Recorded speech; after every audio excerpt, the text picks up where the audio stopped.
بسم اللہ الرحمن الرحیم۔ بغداد کے بازار میں ایک حلوائی صبح صبح اپنی دکان سجا رہا تھا کہ ایک فقیر اس کی دکان کے پاس سے گزرا۔ دکاندار نے کہا کہ بابا جی آؤ کچھ کھا پی لیں۔ فقیر بیٹھ گیا تو حلوائی نے گرم گرم دودھ فقیر کو پیش کیا۔ فقیر نے دودھ پی کر اللہ کا شکر ادا کیا اور اس حلوائی کو کہا کہ بھائی تیرا شکریہ، اور یہ کہہ کر فقیر چل پڑا۔ بازار میں ایک فحاشہ عورت اپنے دوست کے ساتھ سیڑھیوں پر بیٹھ کر موسم کا لطف لے رہی تھی۔ ہلکی ہلکی بوندا باندی ہو رہی تھی جس کی وجہ سے بازار میں کیچڑ تھا۔ فقیر اپنی موج میں بازار سے گزر رہا تھا کہ فقیر کے چلنے سے ایک چینٹا اڑا اور فحاشہ عورت کے لباس پر گر گیا۔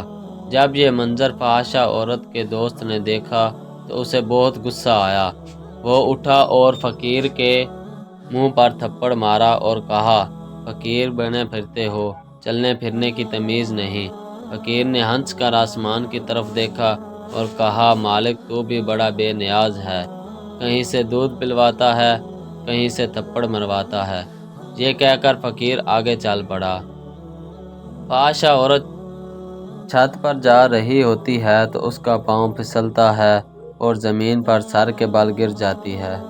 اس کو ایسی شدید چوٹ لگتی ہے کہ موقع پر ہی فوت ہو جاتی ہے۔ شور مچ گیا کہ فقیر نے آسمان کی طرف منہ کر کے بد دعا دے دی، جس کی وجہ سے یہ جان چلی گئی۔ فقیر ابھی بازار کے دوسرے کنارے تک نہیں پہنچ پایا تھا کہ اس فحاشہ عورت کے دوست نے فقیر کو پکڑ لیا اور کہا کہ بڑے فقیر بنے پھرتے ہو، حوصلہ بھی نہیں رکھتے ہو۔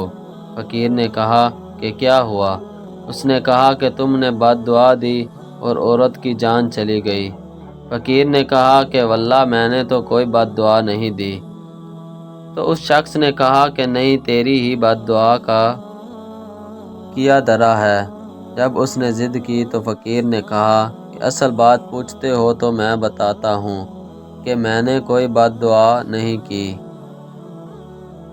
یہ یاروں یاروں کی لڑائی ہے۔ لوگوں نے کہا وہ کیسے؟ فقیر نے کہا کہ جب میں گزر رہا تھا اور میرے پاؤں سے چینٹا اڑا اور اس عورت کے لباس پر پڑا تو اس کے یار کو غصہ آیا، اس نے مجھے مارا، تو پھر میرے یار کو بھی غصہ آ گیا۔